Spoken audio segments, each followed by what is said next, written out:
ይህ በኢትዮጵያ ኒው ሚሊኒየም 2000 ፕሬየር ቼን 247 የሎጥ ጉበኞች ማዕከል እየተዘጋጀ የሚቀርብ ሳምንታዊ የጸሎት ፕሮግራም ነው።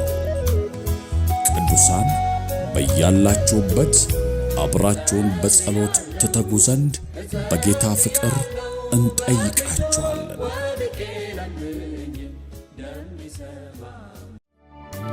እስኪ መስቀል ስር ሸክሜን ልጣለው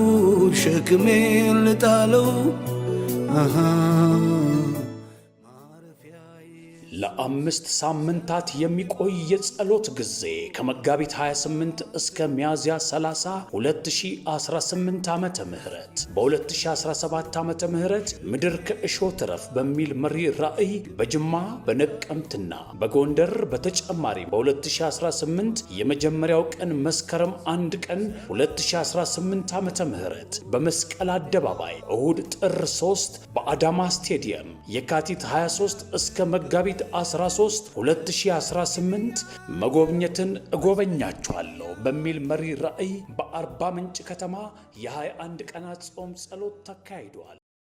34ኛ ሳምንት ከሚያዝያ 29 እስከ ግንቦት 2 2018 ዓመተ ምህረት ሰባተኛ በር የንግድና ኢኮኖሚያዊ ጉዳዮች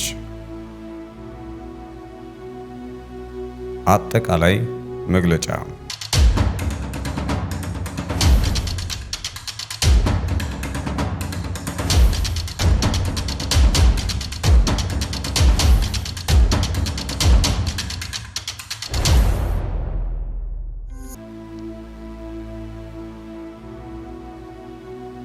ልክ ቀድሞ እንደተመለከትናቸው በሮች ሁሉ ይህ የንግድና የምጣኔ ሀብታዊ ኢኮኖሚያዊ ጉዳዮች በር እንደዚሁ ወደ ሀገሪቱ በርካታ ነገሮችን ሊያመጣም ሆነ የሚፈለጉትንም ሆነ የማይፈለጉትን ነገሮች ወደ ሀገር ሊያስገባም ሆነ ከሀገር ሊያስወጣ የሚችልበት ሁኔታ በስፋት ይስተዋላል።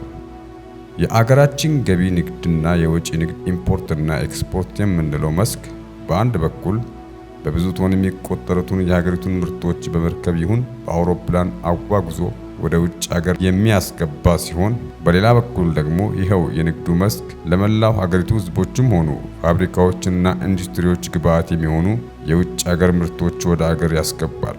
እንግዲህ እዚህ ላይ አብይ ነጥብ የምናነሳው ይህ የብዙ ነገሮችና በከፍተኛ ፍጥነት ወደ ሀገር የሚገቡም ሆነ ከሀገር የሚወጡ ነገሮች ማስገቢያ በር የሆነው የንግዱ መስክ ብዙ ማለፊያ የሚሆኑ ነገሮችን እንደዚሁም በዚሁ መልኩ ደግሞ ከእነዚህ ማለፊያነት ካላቸው ነገሮች ጋር በመተሳሰር አንዳንድ ሀገርም ሆነ ወገን ሊጎዳ የሚችሉ ነገሮችን የሚያስገባ ሆኖ መገኘቱ ነው። መልካም አጋጣሚ ሳንጠቀምበት ከነበረ ሀብት ውስጥ ፈልቀን አውጥተን የኢትዮጵያን ብልጽግና ለማረጋገጥ አንድ ብሎኬት ይሆናል ማለት። ብዝሃ ዘርፍ ኢኮኖሚ ነው የምንከተለው። በአንድ ሲንጉላር ሴክተር ላይ ያተኮረ ኢኮኖሚ ለኢትዮጵያ ያዋጣም ስንል አንዱ የመረጥነው ማይኒንግ ነው። በዘንድሮ ኤክስፖርት ታይቷል። በሚቀጥለውም ዓመት በዛኛው ዓመት እየጨመረ ይሄዳል። ማይኒንግ በጣም በከፍተኛ ደረጃ መጠቀም ሲገባን የተውነው የጣልነው ሀብታችን ነው አሁን እየወጣ ያለው።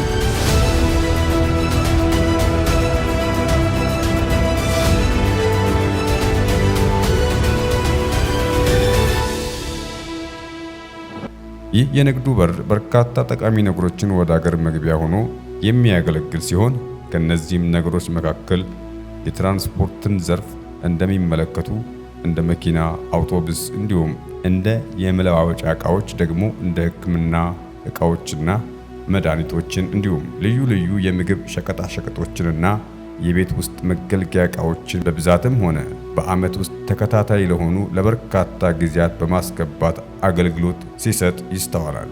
ይህ ብቻ አይደለም። ነገር ግን ከዚህ በተጨማሪ በዚህ በር አማካኝነት እንደ ሞባይልና ኮምፒውተር ያሉ የቴክኖሎጂ መገልገያ ውጤቶችን ደግሞም እንደ ዩሪያና ዳምፕ ያሉትን የአፈር ማዳበሪያዎችና የአረም መድኃኒቶች ያሉትን ለግብርናው የሚጠቅሙ ምርታማነት መጨመሪያ ግብዓቶችን ደግሞም እንደ ጫማና ልብስ እንዲሁም ልዩ ልዩ የኤሌክትሪክና የኤሌክትሮኒክስ መገልገያ ምርቶችን፣ ቁሳቁሶችን የንግዱን መስክ ዘወትር በማስገባት የሕዝቡን መሰረታዊያን ፍላጎት ከማሟላት አልፎ የተለያዩ ኢንዱስትሪዎችና የግብርናው መስክ ፍላጎት እንዲሁ ሲያሟላ ይስተዋላል።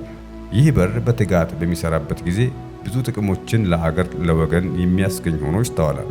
በተለይም ፈጣንና የማያቋርጥ አገልግሎት በሚሰጥበት ጊዜ እንዲሁም ደረጃቸውን የጠበቁ ምርቶች በሚያስገባ ጊዜ የአገርንና የሕዝቦቿን ፍላጎት አጥጋቢ በሆነ መልኩ የሚያሟላና በአገልግሎቱም ከፍ ያለ እርካታ ይገኛል። ይህ ደግሞ በእርግጥም የማላጆችን ትኩረት የሚወስድ ይሆናል። ይህ በር በአግባቡ ስራውን የሚሰራ እንዲሆን ማላጆች በዚህ በር ተጠቅመው ስራቸውን ለሚሰሩ አካላት፣ ለሁሉም ባለድርሻ አካላት የምልጃ ጸሎት ድጋፍ ሽፋን ሊሰጡ ይገባቸዋል። ስጋቶች። ይህ የንግዱ በር የበርካታ ጠቃሚ ነገሮች ወደ አገር መግቢያ መሆኑ የማይካድ ሆኖ ሳለ ዳሩ ግን አንዳንድ የማይፈለጉ ነገሮችንም ጭምር ወደ አገር በማስገባት ይታወቃል። እዚህ ላይ አላስፈላጊነት በሁለት ተከፍሎ ሊታይ ይችላል።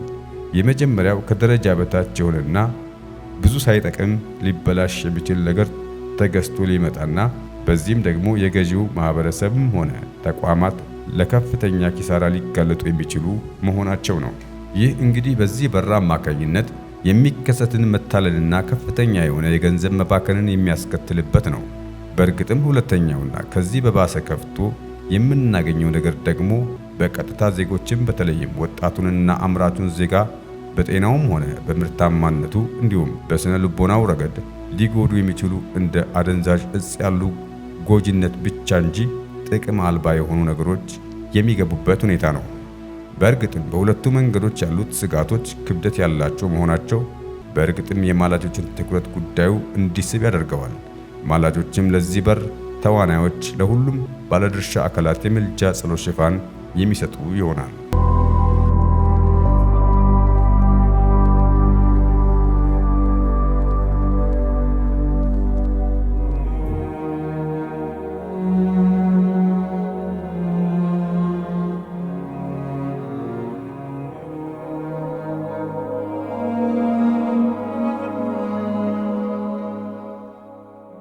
ቅዱሳን ማላጆች በዚህ በ34ኛው ሳምንት ከሚያዝያ 26 እስከ ግንቦት 2 7ኛውን በር የንግድና ኢኮኖሚያዊ ጉዳዮችን በተመለከተ ዋና ዋና የጸሎት ርዕሶችን እንደሚከተለው እናቀርብላችኋለን። ንስሐ። ከደረጃ በታች የሆኑ ምርቶች ስለሚገቡበትና በዚህም አገርና ሕዝብን እየጎዱ ስላሉበት ሁኔታ በጌታ ፊት ንስሐ እየገባን እንጸልያለን። ለግብርናው ዘርፍ ጠቃሚ የሆኑ እንደ ዩሪያ፣ ዳምፕ ያሉ የአፈር ማዳበሪያዎች በማጓጓዝም ሆነ በስርጭቱ ረገድ ስለሚያዘገዩበት ሁኔታ በጌታ ፊት ንስሐ እየገባን እንጸልያለን። ከውጭ እየገቡ ያሉ ቁሳቁሶች በየጊዜው እየተወደዱ ስለሚሄዱበትና ሸማቹን ስለሚጎዱበት ሁኔታ በጌታ ፊት ንስሐ እየገባን እንጸልያለን። ምስጋና። በዚህ በር አማካኝነት ለፋብሪካዎችና ለኢንዱስትሪዎች ግብዓት የሚሆኑ ነገሮችን ስለሚገቡበት ሁኔታ ጌታን እያመሰገንን ለታላቁ ስሙ ክብር እየሰጠን እንጸልያለን። ማዕድናትና አልባሳት ወይም የጨርቃጨርቅ ምርቶች ከአገር ስለሚወጡበት የውጭ አገር ምንዛሪ ስለሚያስገኙበት ሁኔታ ጌታን እያመሰገንን ለታላቁ ስሙ ክብር እየሰጠን እንጸልያለን። ወደ አገር ስለሚገቡ መድኃኒቶች ጌታን እያመሰገንን ለታላቁ ስሙ ክብር እየሰጠን እንጸልያለን። ምልጃና ልመና። ለፋብሪካዎችና ለኢንዱስትሪዎች ግብዓት የሚሆኑ ነገሮች የሚገቡበት ሁኔታ ከፊት ይልቅ በብዛት እንዲገቡ ጌታ እንዲረዳን እየማለድን እንጸልያለን። ማዕድናትና አልባሳት ወይም የጨርቃጨርቅ ምርቶች ከአገር የሚወጡበትና የውጭ አገር ምንዛሪ የሚያስገኙበት ሁኔታ ከፊት ይልቅ በብዛት እንዲገቡ ጌታ እንዲረዳን እየማለድን እንጸልያለን። ወደ አገር የሚገቡ መድኃኒቶች ይበልጥ በሚጠቅሙን መልኩ እንዲገቡ ጌታ እንዲረዳን እየማለድን እንጸልያለን። መንፈሳዊ ተቃውሞ፣ መንፈሳዊ ውጊያ። ከደረጃ በታች የሆኑ ምርቶች ስለሚገቡበትና በዚህም አገርና ሕዝብን እየተጎዱ ስላሉበት ሁኔታ በስተጀርባ የሚሰሩ ክፉ መናፍስትን እየተቃወምን ክፉ ስራዎቻቸውንም ሁሉ ደግሞ እያፈራረስን እንጸልያለን። ለግብርናው ዘርፍ ጠቃሚ የሆኑ እንደ ዩሪያ፣ ዳምፕ ያሉ አፈር ማዳበሪያዎች በማጓጓዝም ሆነ በስርጭቱ ረገድ ከሚያዘገዩበት ሁኔታ በስተጀርባ የሚሰሩ ክፉ መናፍስትን እየተቃወምን ክፉ ስራዎቻቸውንም ሁሉ ደግሞ እያፈራረስን እንጸልያለን። ከውጭ እየገቡ ያሉ ቁሳቁሶች በየጊዜው እየተወደዱ ስለሚሄዱበትና ሸማቹን ስለሚጎዱበት ሁኔታ በስተጀርባ የሚሰሩ ክፉ መናፍስትን እየተቃወምን ክፉ ስራዎቻቸውንም ደግሞ እያፈራረስን እንጸልያለን። እግዚአብሔር ኢትዮጵያንና ሕዝቦቿን ይባርክ። አሜን። እስኪ መስቀል ስር ሸክሜን ልጣለው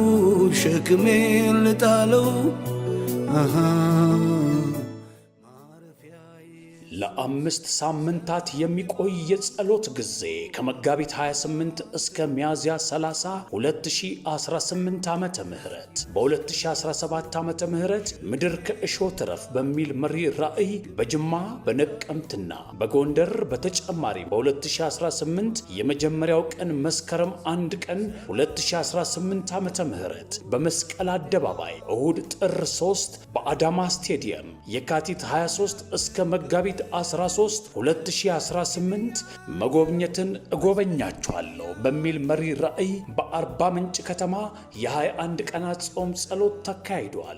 ክብር ለኢየሱስ ይሁን። ኢየሱስ ያድናል። በየሳምንቱ ባለን የመልጃ ጸሎት በዚህ 34ኛው ሳምንት ከሚያዝያ 26 እስከ ግንቦት 2 ባለን አጀንዳ ላይ ያለን ስለ ንግድና ኢኮኖሚያዊ ጉዳዮች በዚህ በር ላይ የምንቆምበት ጊዜ ነው። ንግዱን ኢኮኖሚውን ይዘን በእግዚአብሔር ጸጋ ዙፋን ፊት ወሳኝ የሆነ በር ስለሆነ ምክንያቱም ከሀገር ውስጥም ከሀገር ውጭም የሚያነካካ የሚያገናኝ በር ስለሆነ የእግዚአብሔር ስም የተባረከ ይሁን። በዚህ በር ላይ ደግሞ የሰራዊት ጌታ እግዚአብሔር ደስ ባልተሰኘበት ንስሐ እንገባለን። እግዚአብሔር ደግሞ እንደገና ሊጨምርልን ባለው ባርኮት እግዚአብሔር እንደገና መንገድንና ጎዳናን እንዲያቀናልን በዚህኛው አጀንዳ ደግሞ እንማልዳለን። በዚህኛው በር ላይ ደግሞ የተናነቀውን የዲያብሎስን ስራ እያፈረስን የምንጸልይበት ጊዜ ነው። ኢየሱስ ለዘላለም ያድናል። ክብር ለጌታ ይሁን። እግዚአብሔር ልጅ ኢየሱስ ክብር ለሱ ብቻ ይሁንለት። ስለዚህ በንግዱ ሴንተር ላይ ያለውን የእግዚአብሔርን አደራረግ፣ የእግዚአብሔርን ምሕረት፣ የእግዚአብሔርን በጎነት፣ የእግዚአብሔርን ቸርነት እያሰብን የእስራኤል ቅዱስ የሰራዊት ጌታ እግዚአብሔር ለምድራችን ስላደረገው በጎነት፣ ለምድራችን ስላደረገው ቸርነት እግዚአብሔር ሆይ እናመሰግናለን። ምክንያቱም መጽሐፍ ቅዱስ ምስጋናን የሚሰዋ እሱ ያከብረኛል፣ በዚያም የማዳኔን መንገድ አሳየዋለሁ ይላል። ስለዚህ በር እግዚአብሔር እናመሰግናለን። ምስጋና ይገባሃል። ለንግዱ እናመሰግናለን። ስለ ኢኮኖሚው እናመሰግናለን። ለሰጠን ድል ለኢትዮጵያ ስላደረከው ቸርነት ከባድ በሚባለው በእነዚህ ጊዜ አናልፍባቸውም ባልናቸው በዚህ ጊዜ የእስራኤል ቅዱስ የሰራዊት ጌታ እግዚአብሔር የሱ ጣልቃ ገብነት፣ የሱ ችሎታ፣ የሱ ምሕረት፣ የሱ በጎነት እየደገፈ እያሻገረን ስላለ ክብር ለሱ ይሆነለት። እግዚአብሔር ረድኤቱና መልካምነቱ እየረዳናል።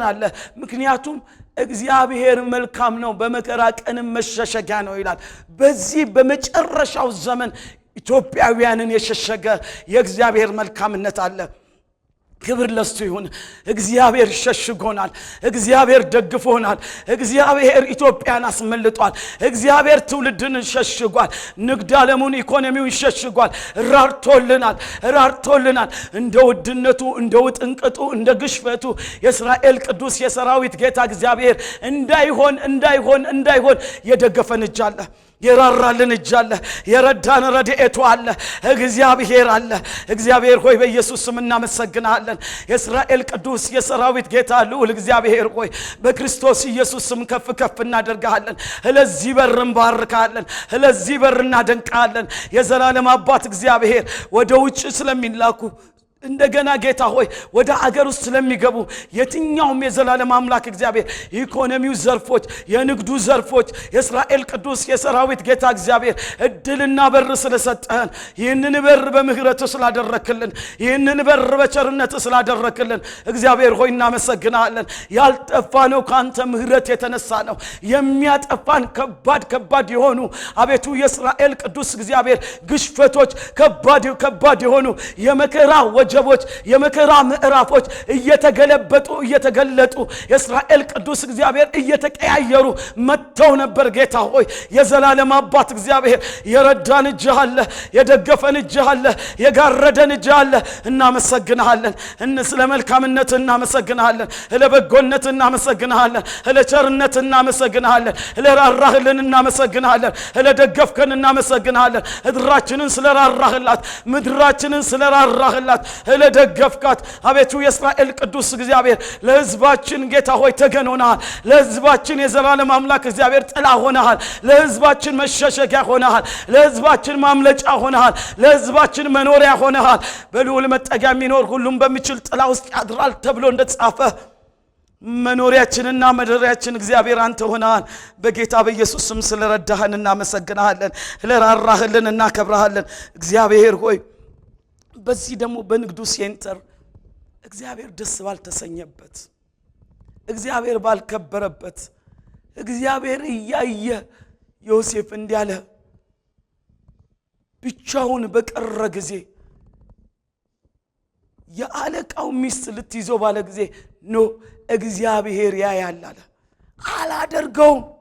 ሰው ላይኖር ይችላል፣ የሚያይ እግዚአብሔር አለ ብሎ ልብሱን ጥሎ እንደወጣ በንግዱም ሴንተር ላይ ያለን ሰዎች እግዚአብሔር ያያል ብለን ለእግዚአብሔር የሚገባውን ዋጋ እግዚአብሔር የተመነልንን ሕዝብ ሳናሰቃይ ሕዝብን በቃ በመከራ በጭንቅ በእንባ በለቅሶ እኛ በተመቻቸ ማንነት ከሚገባው በላይ ትርፍ እየተፈለግን ሕዝብን በለቅሶ ባደረግንበት ሕዝብ ባስለቀስንበት ሀገር ባስለቀስንበት ትውልድ ባስለቀስንበት ለድሃው ጭንቅና መከራ በሆንበት በዚህ በንግዱ ሴንተር ላይ የተደረገ ግፍ የተደረገ አመጽ የተደረገ በደል የሰራዊት ጌታ እግዚአብሔር ዛሬ ይቅር እንዲል ዛሬ እግዚአብሔር ምህረት እንዲያደርግ እግዚአብሔር ሆይ ምህረትን ታደርግልን ዘንድ እንማጸናለን። በድለነዋል። እግዚአብሔርን ደስ አላሰኘነውም። የእስራኤል ቅዱስ እግዚአብሔር ደስ አልተሰኘም። ለምን? የተሰወረ ነገር አለ። የተሰወረ እንደ ጣዖት ገንዘብን ጣዖት ገንዘብ ወዳዶች አለን።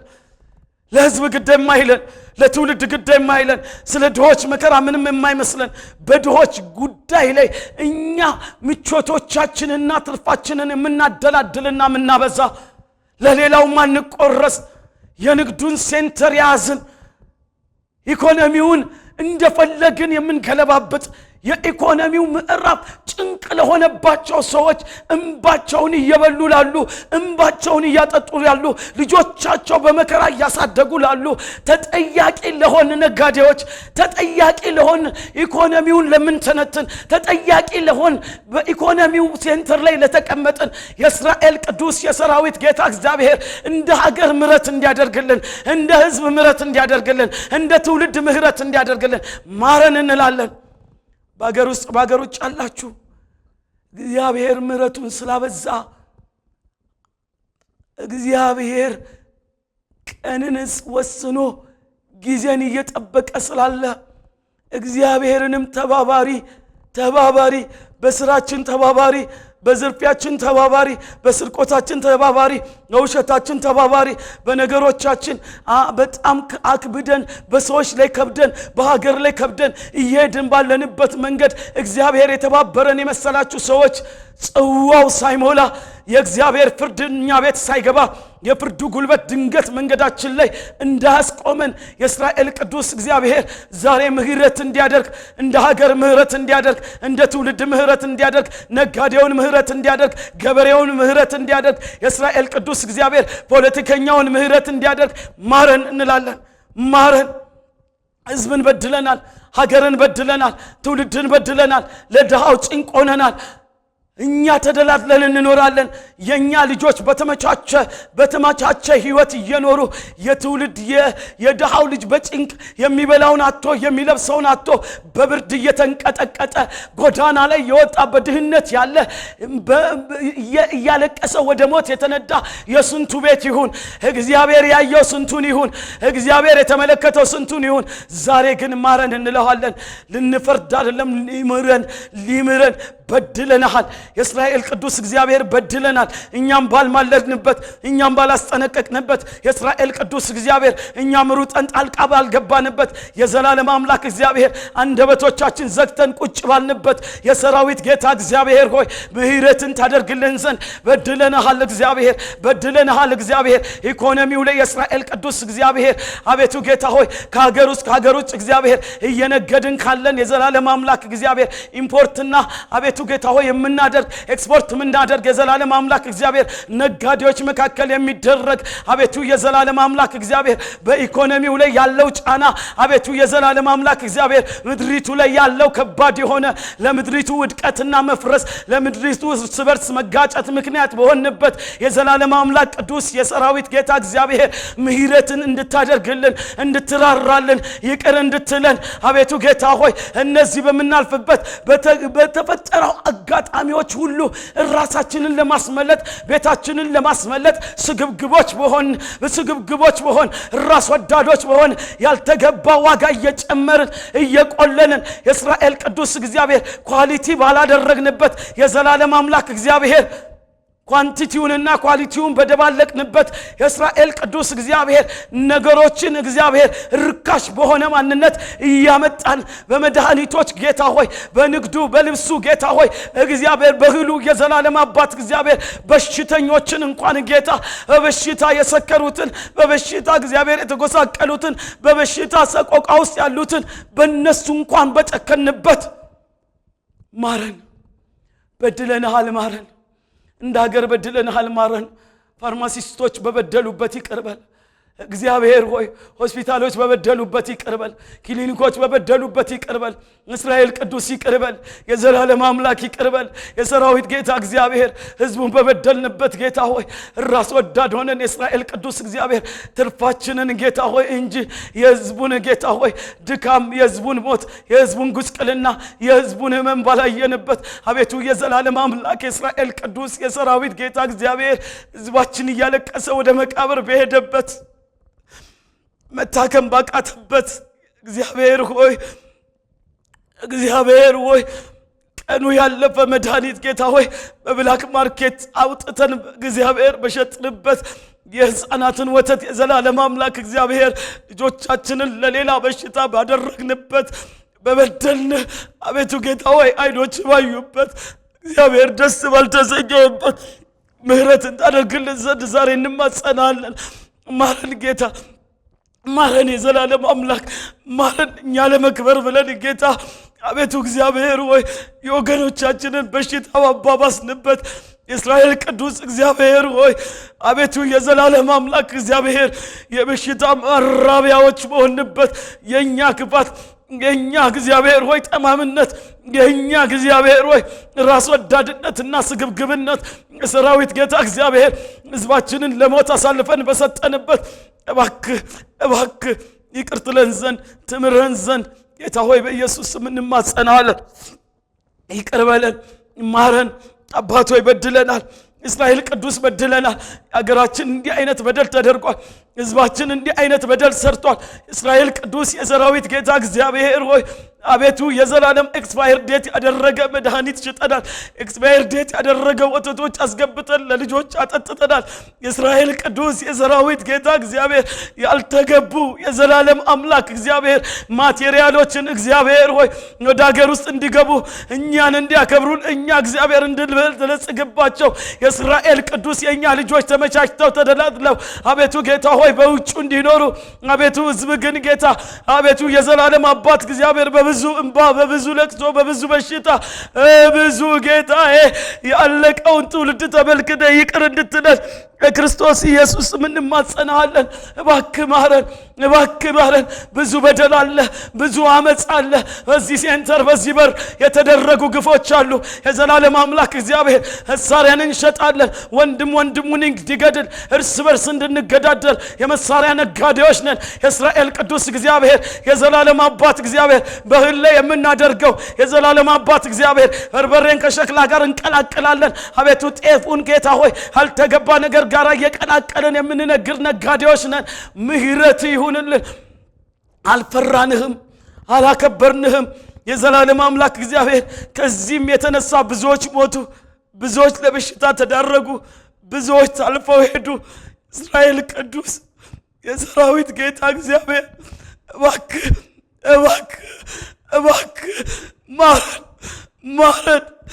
ማረን እግዚአብሔር ሆይ ማረን ግፎች ነን አንራራም እንዲህ አይነት ግፍ አርገን እግዚአብሔር ሆይ እንዲህ አይነት በደል አርገን የዘላለም አምላክ እግዚአብሔር ምቾት በሚመስል ኑሮ፣ ምቾት በሚመስል ልጅ አወላለድ፣ ምቾት በሚመስል የእስራኤል ቅዱስ እግዚአብሔር መንገድና ጎዳና ስንሄድ እግዚአብሔር ሆይ መንገዳችንን ታያለህ።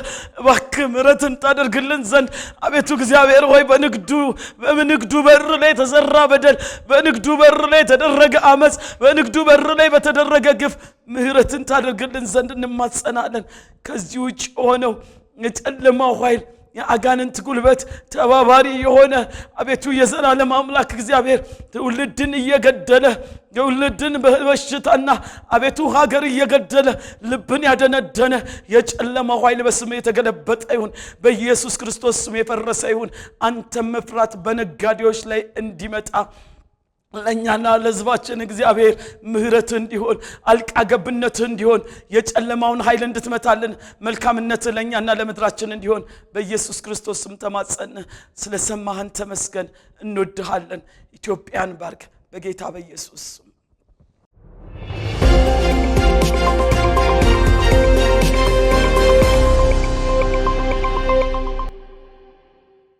ዜና ምልጃ ከመጋቢት 28 እስከ ሚያዝያ 30 ለ5 ሳምንታት የሚደረገው ፕሮግራም አንደኛ ሳምንት በኮልፌ ሙሉ ወንጌል ቤተክርስቲያን ተደረገ።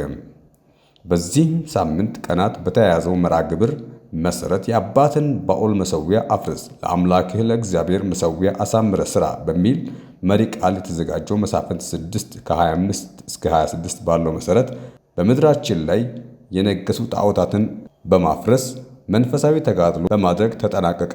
በእነዚህም ቀናት የእግዚአብሔርን ቃል በወንድም ቴድሮስ እንዲሁም በፓስተር ሀብታሙ የእግዚአብሔር ቃል የቀረበ ሲሆን የፕሮግራሙ የመጀመሪያ ሳምንት በድልና በሰላም ተጠናቋል። የሚቀጥለውም ሳምንት በተመሳሳይ በቤቴል መካነ ኢየሱስ ሰኞ ቀን 5 ጀምሮ እንደሚቀጥል ታውቋል።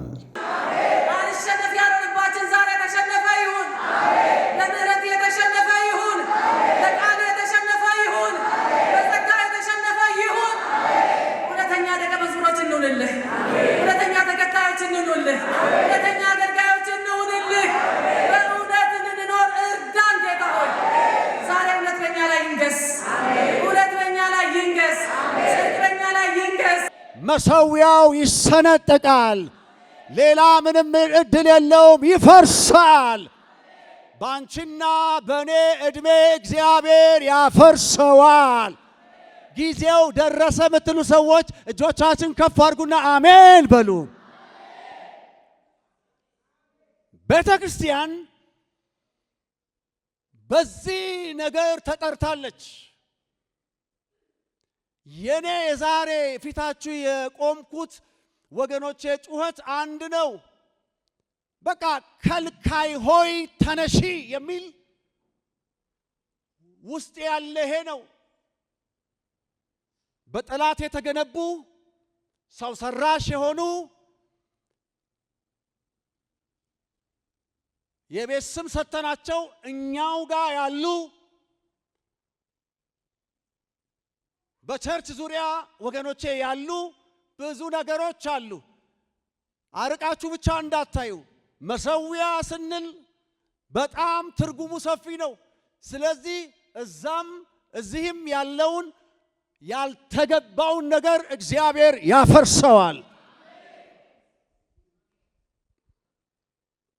በማንኛውም አገር ስርዓት እንደምታውቁት በማንኛውም አገር ይሄ ስርዓት አልበኝነት እንዳይነግስ፣ ውንብድናው እንዳይንሰራፋ፣ ሌብነቱ ወገኖቼ እንዳይበዛ የሚከለክል ምን አለ? ሕግ አለ። ያንን ተግባራዊ የሚያደርጉ ደግሞ ሕጋዊ የሆኑ ኃይሎች አሉ። ያንን የሚያስፈጽሙ አሉ። ያለ ሕጋዊ ኃይል ወገኖቼ፣ ያለ ሕጋዊ እንቅስቃሴ ይሄ ለጥፋት የተሰማራው የውንብድናው የሌባው ወገኖቼ የጥፋቱ እሱን ነገር ልናስቆመው አንችልም። ነገር ግን ሕጋዊ ሆኑ አካላት ናቸው የሚያስቆሙት። በዝርፊያው ላይ በውንብድናው ላይ ያለውን ሐዋርያው ጳውሎስ ከምድራዊ ሕግ በላይ የሆነ አንድ የአመፅን ምስጢር ከልክሎ የያዘ ቅድም እንዳልኳችሁ የዚህን የአውሬ መጋለብ የመከተ ሕጋዊ የሆነ ከልካይ በምድር ላይ እንዳለች ይነግረናል፣ ያስተዋውቀናል። ቅድም ባነበብኩት ቃል ላይ እንዲህ ይላል፣ በመንፈስ ይሁን በቃል ወይም ከኛ እንደተላከ መላእክት የጌታ ቀን ደርሷል። እግዚአብሔር ምድሪቷን በሃልወቱ ሞልቷታል። እግዚአብሔር ምድሪቷን በክብሩ ሞልቷታል። ከጫፍ እስከ ጫፍ ምድር የእግዚአብሔርን ክብር ትናገራለች የሚባልበት ዘመን ቅርብ ነው። ለምን? መሰዊያው ስለሚሰራ፣ የፈረሰው የተበላሸው መሰዊያ ስለሚሰራ። ቅድም እኮ እቴጌይቱን ሻራት የሚለው ቃል እኮ አንደኛው እሱ የእግዚአብሔርን ክብር ምድሪቷ ላይ ለማምጣት ይሰራል፣ እሷ ደግሞ በተቃራኒ በኩል ሆና ባላት ስልጣን ባላት አቅም ለጣዖታት ትሰዋለች። ስለዚህ ተነሳ ይሄ ንጉሥ። በጣም ደስ ይላል። ያሳ ከንግስት ከእቴጌይቱ ሻራት በቃ ምንም ባዶ መሆኗን አሳያት። ቁጭ በይ አላት። እግዚአብሔር ይመስገን። እግዚአብሔር ብዙዎቹ እንደዚህ ቁጭ ያደርጋል። መገኘቱ፣ መኖሩ፣ መፈራቱ፣ መደነቁ ምድራችን ላይ ከፍ ብሎ ይታያል። ሌላ ምን ተስፋ አለን? ያለ እግዚአብሔር ምን አለን? መሰዊያን ለመስራትም እኮ እግዚአብሔር ትእዛዝ የሰጠን ዘመን ያመጣልን እኔ በሙላት ምድራችሁ ላይ ልታይ። እግዚአብሔር ይመስገን። በረሃብ በጦርነት በእልቂት የምትታወቀዋን ምድራችንን ታሪካችንን ሊቀይር እግዚአብሔር በዚህ አለ ሊባል። እስቲ እንኳን ደስ አለህ እግዚአብሔር በምድራችን ሊታይ ነው በሉት። እግዚአብሔር በምድራችን ሊታይ ነው። በዘመናችን ሊታይ ነው። በትውልዳችን መካከል እግዚአብሔር ሊታይ ነው። አሜን። እግዚአብሔር ሲታይ ደግሞ ትናንት የናቁ ሁሉ ፍለጋ ይመጣሉ። ይሄን ፍለጋ ይመጣል። ታላላቅ ተቋማት ወደ ምድራችን ይጎርፋሉ። ለምን? እግዚአብሔር በዚህ አለ። የእግዚአብሔር መኖር እኮ ሰማያዊ ውበት ነው። ሰማያዊ መስህብ ነው። ይጠራል። ምርጥ ነገሮችን ይጠራል ወደ ምድሪቷ። እግዚአብሔርን የሚፈልግ ሁሉ ይመጣል በአንድም በሌላም መንገድ። እንኳን ደስ አላችሁ። መሰዊያችን በኢየሱስ ስም ይሰራል። መሰዊያ ዝም ብለን የወጣቶች ወይም የጎልማሶች ምኞት አይደለም። መሰዊያ መስራት የእግዚአብሔር ፈቃድ ነው። መሰዊያ መስራት ምክንያቱም በተሰራለት መሰዊያ ውስጥ እግዚአብሔር ክብሩን ይገልጣል፣ መገኘቱን ይገልጣል፣ ሀልወቱን ይገልጣል፣ ታላቅነቱን ይገልጣል። ይህ አደራ ተሰጥቶናል። እግዚአብሔር ይመስገን። ይሄን ብቻ አይደለም። ያዕቆብ መሰዊያ ሲሰራ የሆነውን ደግሞ ተመልከቱ። ይስሐቅ እንደዚህ ያለ ያዕቆብ ሲሰራ ደግሞ የሆነውን ተመልከቱ። ዘፍጥረት 35 ከቁጥር 1 ጀምሮ ተመልከቱት። እንደው ይሄንን ማንበብ አለብኝ። ይሄ ደግሞ የሚገርም ነው። ዘፍጥረት 35 ከቁጥር 1 ጀምሮ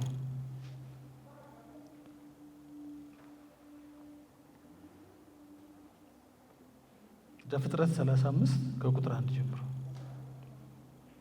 እንደዚህ ይላል። እግዚአብሔርም ያዕቆብን አለው፣ ተነስተህ ወደ ቤቴል ውጣ፣ በዚያም ኑር። በወንድምህ ከዔሳው ፊት በሸሸ ጊዜ ለተገለጠልህ ለእግዚአብሔር መሰዊያን አድርግ አዘዘው። ወደ ቤቴል ውጣ። አሁን ቤቴል ስትሄድ ግን መሰዊያን ስራ አለው። ቁጥር 7 ላይ ምን ይላል? ቁጥር 7 ላይ በዚያም መሰዊያን ሰራ፣ የዚያንም ቦታ ስም ኤልቤቴል ብሎ ጠራው እያለ ይናገራል። እግዚአብሔርም በዚያ ተገልጦለት ነበርና እያለ ይናገራል።